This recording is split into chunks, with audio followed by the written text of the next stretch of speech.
Okay, then very quickly, gender.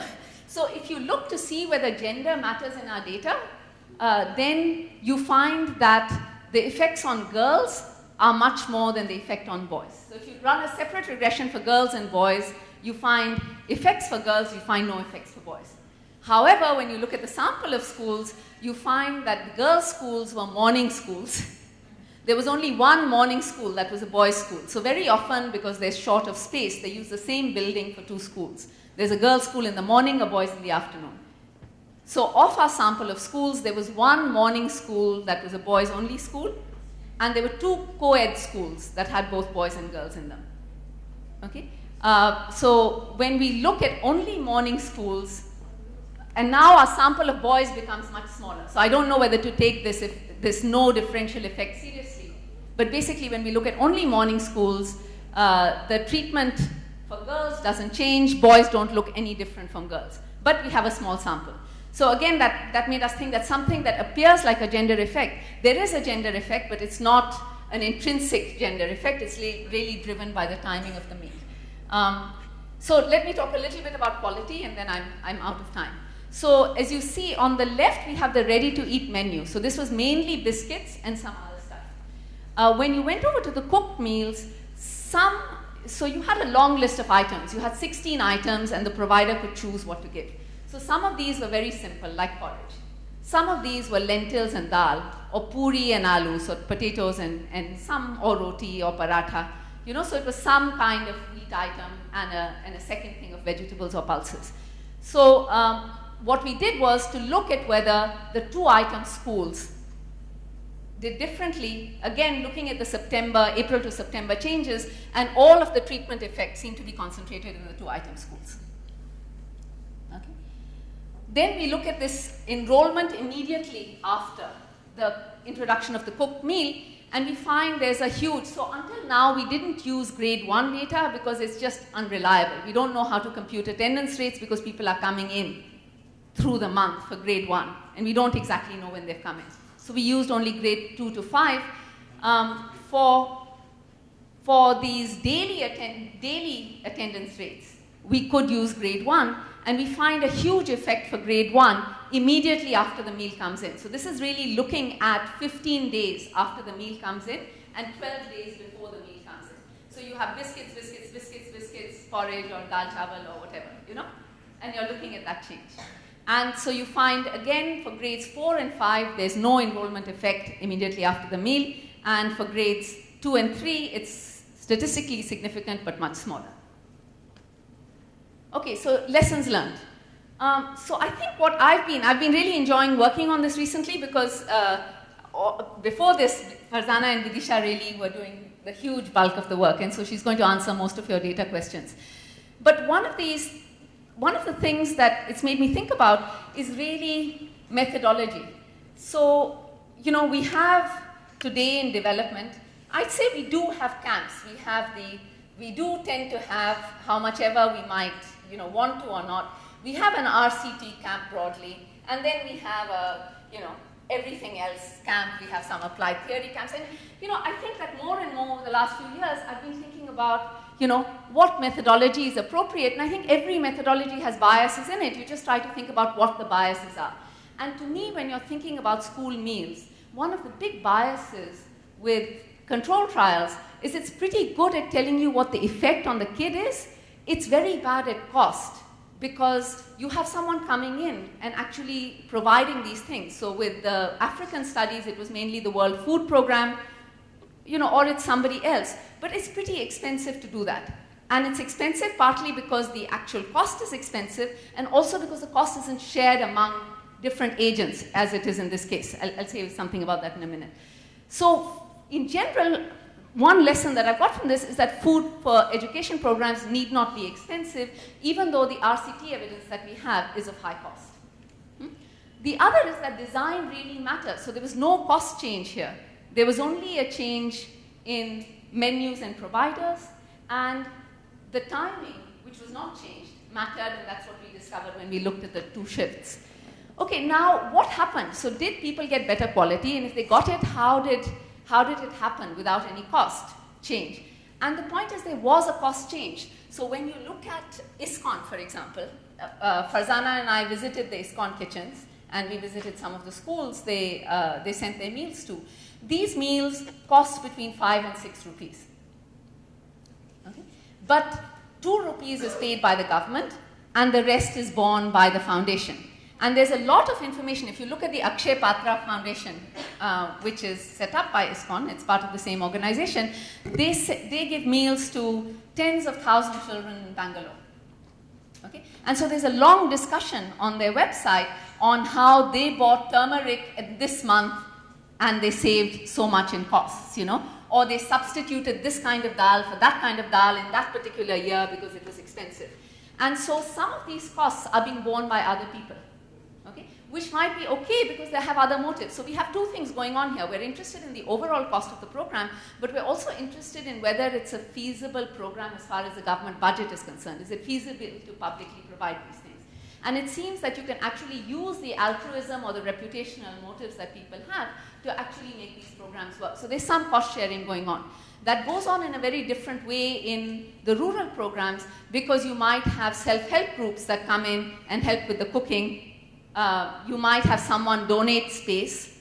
So I think the costs do change. But when you can manage to have the same budgetary costs, I think it's worth pushing hard on that front. So that's really the last point. So again, I think this is it's something to say, you know, I don't know the details of toilets, but again, it makes me think that are they designed and toilets? Part of my problem is I don't really want to know. But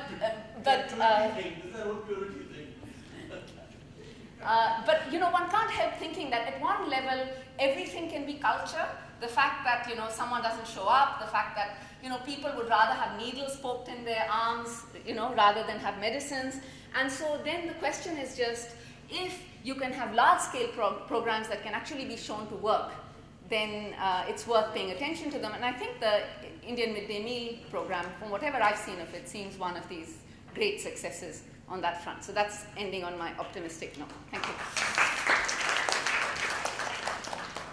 We'll have Sunil Jain to give his comments.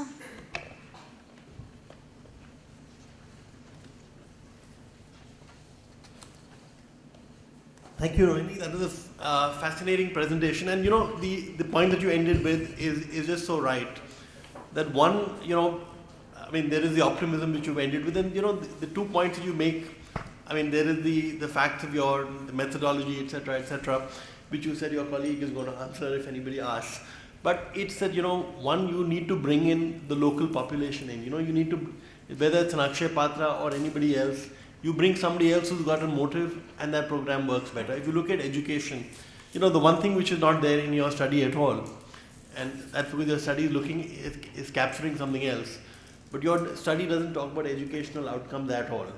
But one of the things that you find in Madhya Pradesh, for example, or in, you know, other states which then later decided to emulate Madhya Pradesh, was that the moment you moved away from the government kind of teacher who got paid, you know, a fancy salary and didn't really have any commitment to come to school, and you replaced them with para teachers which cost, you know, who got paid a lot less and were uncertain of their jobs and therefore worked much harder, the outcomes improved dramatically. So, you know, and this, as you said, applies to the toilets, which is the point that I was making, that, you know, maybe there is some trick that we're missing, but the short point that you made in this study is that with roughly the same cost, now I agree that some part is being absorbed by Akshay Patra or people like that, but with roughly the same cost to the government budget, you can be innovative and you can get great results. And we agree that, you know, what you're saying, that that this effect tends to wear out after a while, so you need to find another trick, if you will, to keep the momentum going. You know, I mean, as you said, by grade 5, the impact seems to wear out, and that's really probably when you need the education thing, which is why, you know, clearly this study can't do it, but if there's some correlation between midday meals and the outcome, you know, maybe that's something that we need to look at, because it's, you know, as you yourself said, I read the PDF before you gave your presentation. Now, one of the points that you make in that is that typically there's a 20 to 25% dropout rate in the number of kids who come in the primary grades. Now, if there is this huge bump because people are coming there to get the food, why is there this huge amount of, a dropout ratio in that thing? Then you made another point. I'm a journalist, I read only the first page, which is why I'm quoting stuff from your first page. That, you said that when you went to school, you found about 70% of people were actually there, or 68 or something like that. So again, which seems to tell you that people seem to be coming for the meal and then disappearing. So I think there is this issue of the, how you need to get people in, how do you need to keep that bump up, how do you need to keep changing the menu, if you will. But I think it's a great point that you've made, that without too much of a difference, if you just change the inputs, as it were, you put one more dal, you can get a lot more bang for the buck in terms of what's available. I think the sort of critical thing that worries me, and perhaps you can answer that, is that a lot of us, firstly, all these midday meals apply only to government schools. They don't apply to private schools, right? Okay. Now, what we are finding from the ASAR study, and it is true, ASAR is only about rural India, and therefore it's incomplete, but to the extent that the ASAR study is really the best that we have, we tend to find more kids moving away from government schools to private schools. So I think the difference is about 5 or 6 percentage points over 5 to 6 years, about one percentage point per year. Yeah. So if you are finding that, so the short point that you're making that's coming out from your study is that we can tweak the government program, we can make it work better. But if you put your study to the side for a moment and you look at the ASAR study seems to be telling us that sure, parents want cheaper midday meals and things like that, but at the end of the day, parents find that the wage difference that you get for every, let's say, 4 or 5 years of schooling is obviously higher if you go to a better school. So we want to move away from government schools to private schools. So the point I'm making here is that we are focused here on tweaking an existing program to make it better. But is it good enough for us to want to tweak this program to make it better? Or should we move to another program which gives us a completely different level of outcome? So maybe, if for example we gave cash coupons to parents and said, okay, the government of India spends 1,000 rupees, per kid, and we'll give you a 1,000 rupee coupon. I think Parth Shah has been doing this in Delhi, this Center for Civil Society. They started this program where they started giving cash vouchers, and a lot of parents tend to gravitate to private schools. So I think that the question that we need to answer, and since you worked in this field, you'll know it better, you'll be in a position to answer, is it good enough to tweak this program to make it deliver as you have shown it can deliver if you tweak it a bit? Or is it better to move to a program which is completely different, let's say cash transfers, and allows parents to choose better schools or forces existing government schools to perform better? That's it. Thank you. We'll again collect a round of questions from the audience. Yes, Seema? The microphone is coming. I enjoyed the presentation. I had 2 questions. One is, just with enrollment, are you worried that there's some incentive to inflate it because the payment to the provider was related to enrollment? I don't know if it was based on attendance or enrollment.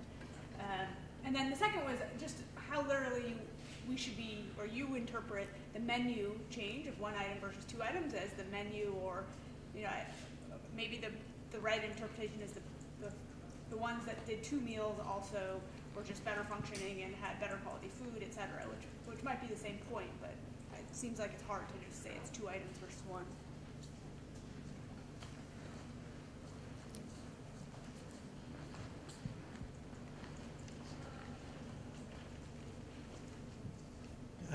What will happen to such schemes where Akshaya Patra kind of NGO organization doesn't turn up? Then what will happen to these schemes if government is not ready to bear the cost? Question from there.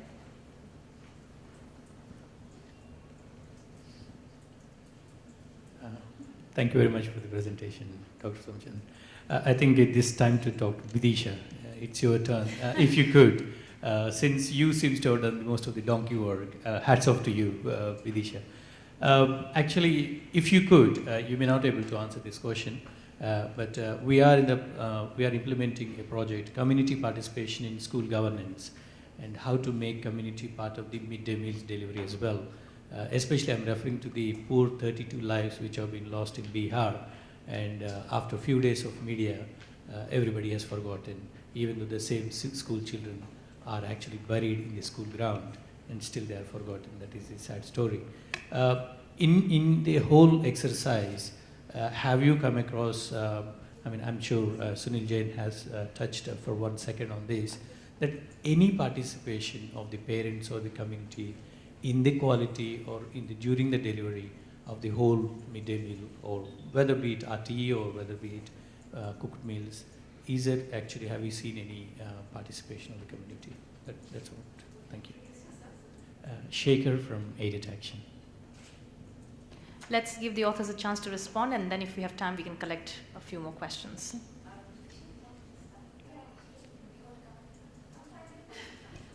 So,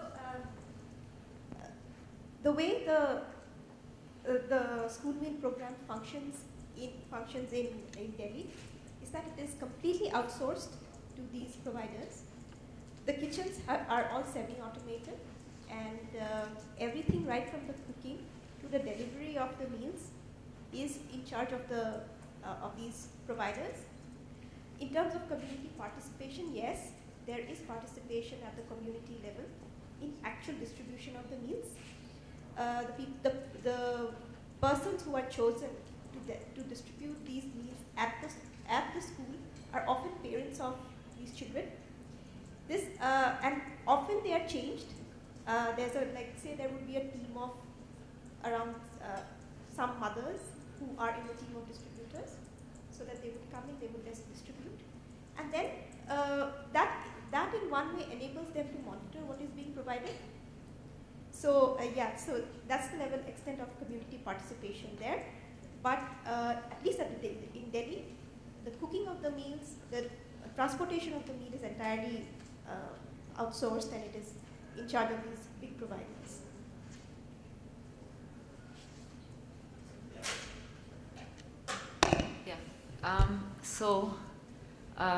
Sunil, first I'll just go in order. On education outcomes, sure, I think that the question is really not what's the best scheme and then let's implement it. It's just saying, what's the best way, given our resources, both money and otherwise, and talent, what's the best way to proceed?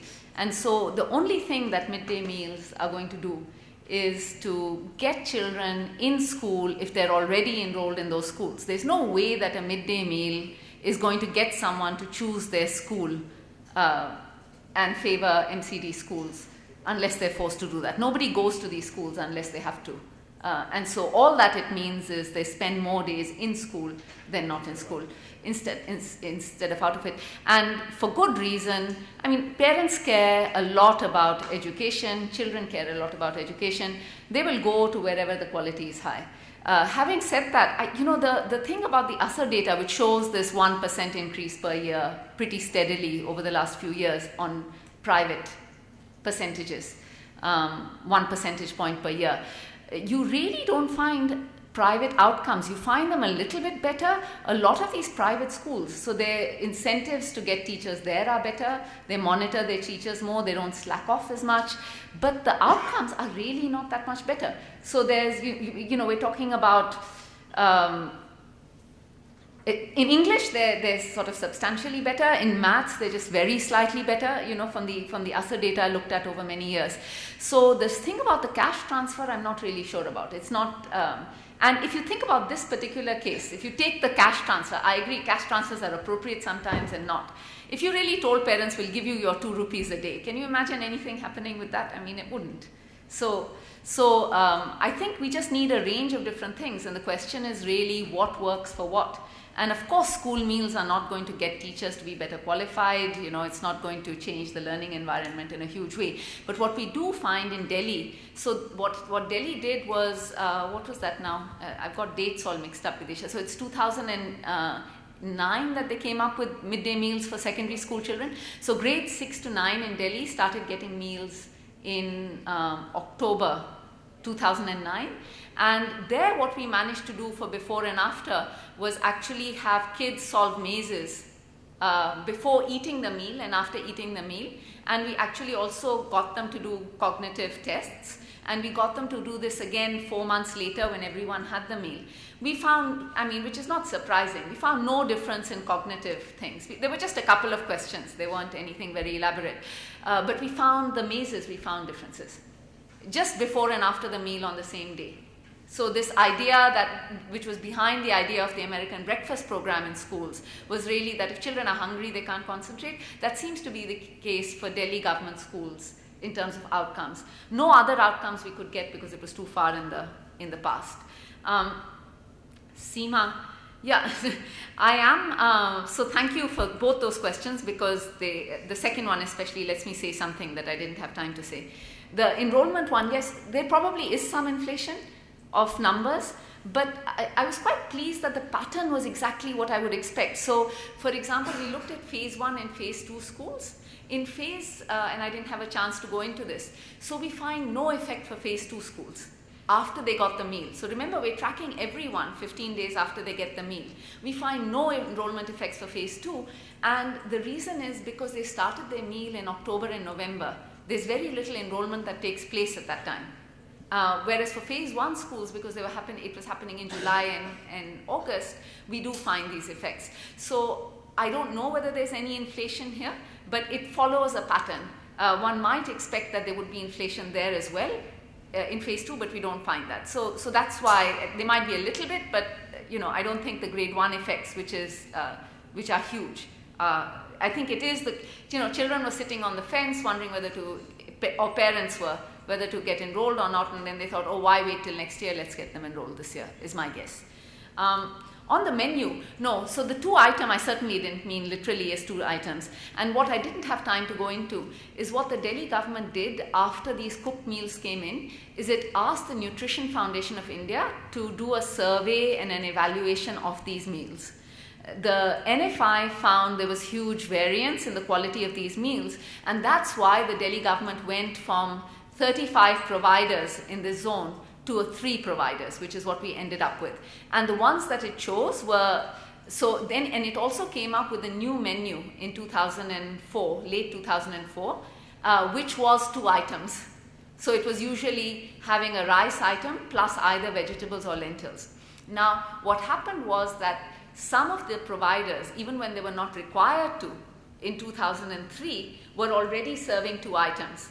And that's why we used this 2 item thing. That was the only way we could sort of proxy quality. What we were really interested in was quality. And that's just a proxy. We don't think the items per se matter, although it's usually if you have a GUI mass or something, it's not great incentive to come to school. Sharad Jain asked this question, what if Akshay Patra didn't exist? Just to add that, for example, in our state, teachers and school staff is involved in the kilo of food, and schools are mainly teaching and all.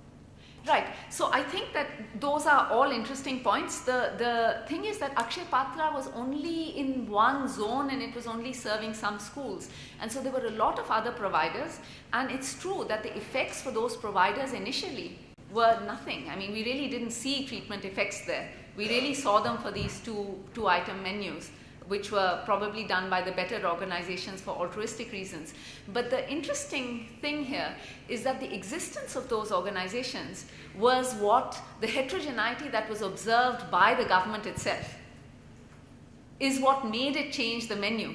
Suppose everyone came in and provided just the minimum, then no one might have changed this, right? And so it's this interesting dynamic where you have agents with different kinds of objectives, and yet, you change policy because the state sees that some perform better than others for whatever reason, and then says, well, if they can do it for the same money, even though they're not doing it for the same money, then you now need to meet this higher quality requirement. And so that's the interesting dynamic that came in. And so, it was very interesting actually at the IGC, because the Chhapra incident was last year, just before the IGC Bihar conference. And so everyone was under attack, and in fact, half the people who were coming into Patna were going to Chhapra to see what was happening there with the midday meals. And Amarjit Sinha, who was Education Secretary, and probably is Amarjit Singh, is it?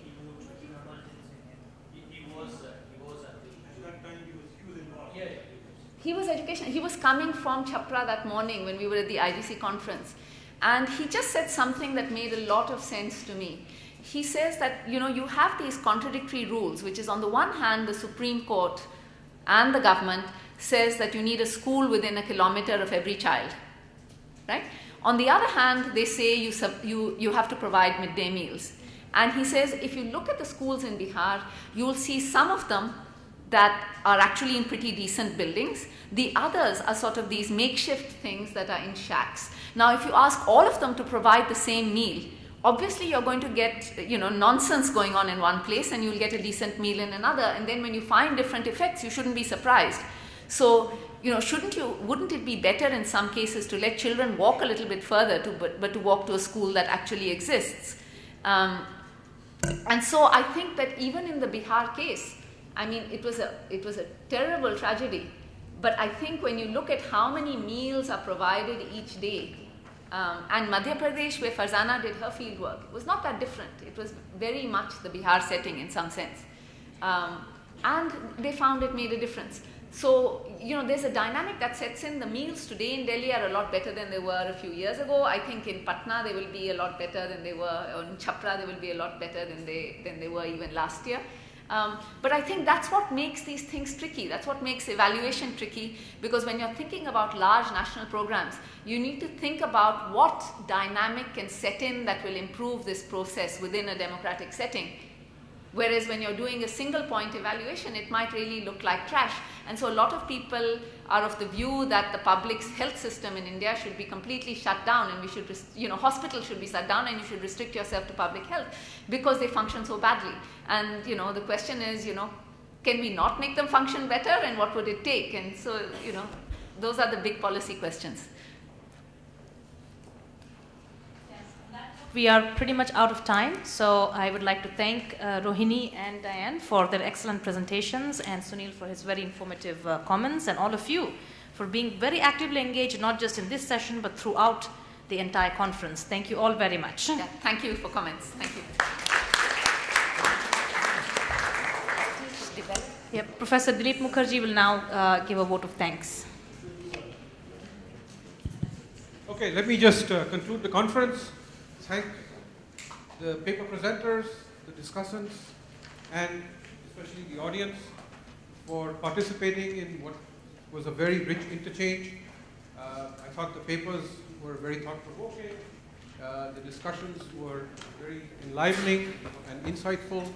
Most importantly, you know, most of these presentations that you heard are work in progress. So these are projects that were started about a year ago. And most of them, somebody was asking me about whether there are papers available, and I think most of them are yet to be written up. So it's very much work in progress, and this interchange really enriches what they're doing, gives them a lot of new things to think about, and I would imagine it would take another year or two before we begin to see papers. So just in terms of information, you know, we've completed, you know, phase 1. And you'll see in the flyer, there's a list of completed projects, and most of those have working papers. So if you go to the IGC India website, you should be able to access them. But, you know, keep accessing the IGC India website, and in due course, the working papers for these projects will also be placed. Let me also thank the people who put in all the work that made this event a success, particularly Nupur, Nalini, and Vikas. There's Vikas and Nalini sitting in the back, and Frida is probably, she's busy working while we are all having a good time here. Anyway, thank you very much. A lot of effort has gone into this. And we hope to see you next year.